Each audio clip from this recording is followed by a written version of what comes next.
cara yang paling mudah mengenali orang munafik adalah melalui salat.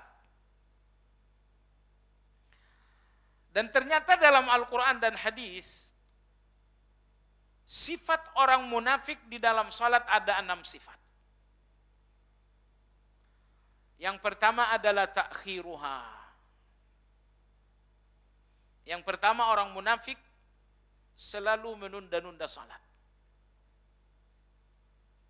Ya, misalnya zuhur masuk 11.40, dia baru salat jam 2.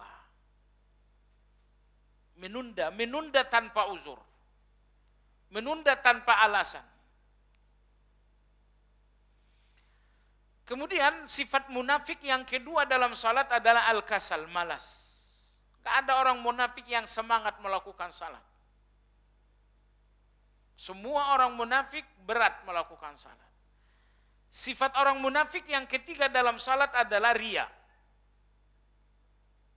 Jadi tidak ada orang munafik yang ikhlas dan tulus dalam salat. Selalu riya. Sifat orang munafik berikutnya dalam salat, naqruha. Menjalankan salat itu dengan cara ngebut. Dengan cara tergesa-gesa. Nah, ini bayangkan kalau masuk bulan Ramadan. Masuk bulan Ramadan, salat tarawih 20 rakaat selesai dalam 20 menit. Bahkan Anda masih ingat di YouTube ada orang yang salat 20 rakaat 7 menit. 20 rakaat 7 menit.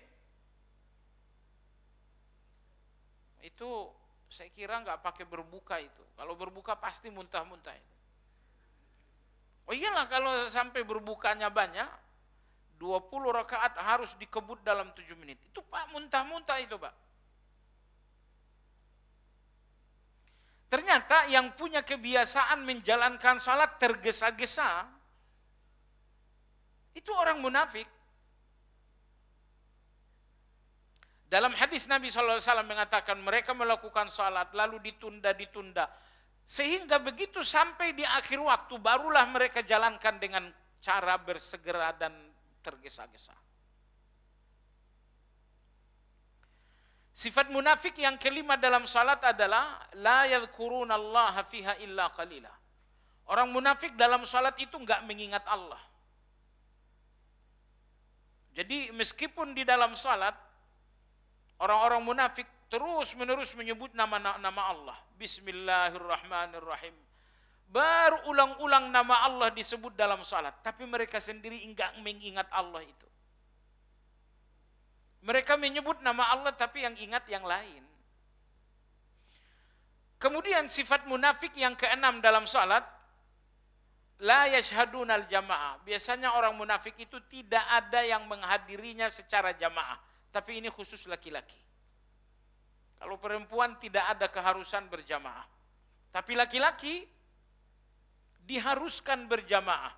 Lebih-lebih kalau masjidnya dekat. Dekat dalam arti kata azan dari masjid terdengar ke rumah tanpa mikrofon. Ya, kalau mikrofon 2 kilometer juga terdengar. Ini dari rumah, dari masjid ke sini misalnya terdengar azan enggak? Kalau enggak terdengar tanpa mikrofon, terdengar nih, di sana teriak, ke sini terdengar, ya sudah. Makanya ada orang buta minta izin kepada Nabi tidak salat jamaah di masjid. Kata Nabi, atasma'un nida? Kamu dengar azan enggak? Orang buta ini mengatakan, iya saya dengar azan. Kata Nabi, kalau begitu datanglah berjamaah. Ini 6 orang penyakit orang munafik di dalam salat.